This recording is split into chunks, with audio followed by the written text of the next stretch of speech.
Hello అండి, అందరికీ నమస్కారం అండి. అందరూ ఎలా ఉన్నారు? బాగున్నారా? నేనండి ఈరోజు మా రాధాకృష్ణ యూట్యూబ్ ఛానల్లో కోడిగుడ్డు పులుసు కర్రీ చేసి చూపిద్దాం మీ అందరి కోసం అనుకుంటున్నాను. మరి ముందుగా స్టవ్ వెలిగించాను, కళాయి పెట్టాను, అది దాకా పెట్టాను. ఉల్లిపాయ ముక్కలు అయితే చిన్న చిన్నగా కట్ చేసుకున్నాను.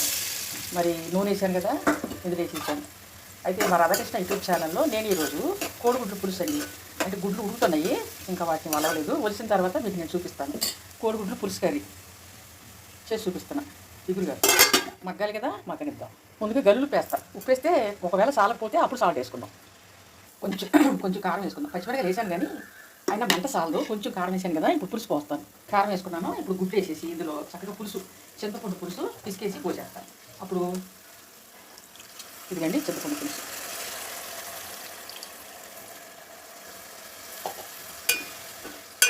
మరి మా రాధాకృష్ణ యూట్యూబ్ ఛానల్ చూస్తున్నారు మీరు. మరి మా రాధాకృష్ణ యూట్యూబ్ ఛానల్ చూసే లెక్కైతే నేనుండే ఈ కూర మీకు నచ్చితే మీరు లైక్ చేయండి, షేర్ చేయండి. గంట ఉంటుందంటే గట్టిగా కొట్టండి. గంట కొడితే మరి కొంతమందికి రీచ్ అవుతుంది అనమాట. పులుసు ఎక్కువ పోసేసాను కదా, అదే సరిపడా పోసుకున్నాను, సరిపోయింది.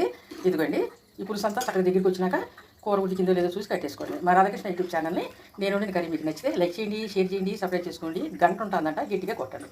చూసారు కదా, ఇప్పుడు ఉప్పు చూసుకుని మనకు సరిపోయిందో లేదో పులుసు అంతా దగ్గరికి వచ్చినా కట్టేసుకోవటమే. కూర ఉడికిపోయిందండి. ఉప్పు చాకపోతే కొద్దిగా నేను చూసుకుని వేసుకున్నాను. అయితే ఇదిగో పులుసు అంతా చిక్కబడిపోయింది. మా రాధాకృష్ణ యూట్యూబ్ ఛానల్లో నేను చేసిన కర్రీ మీకు నచ్చినట్లయితే లైక్ చేయండి, షేర్ చేయండి, సబ్స్క్రైబ్ చేసుకోండి. గంట ఉంటుందంట గట్టిగా కొట్టండి. మరి కొంతమందికి లైక్లు వెళ్తే రీచ్ అవుతుంది అనమాట. ఈరోజు ఈ వీడియోతో ఆపేస్తానండి. రేపు మళ్ళీ ఇంకో వీడియోతో మీ అందరి ముందుకు వస్తాను. అంతవరకు బాయ్ అండి. Radhakrishna YouTube channel.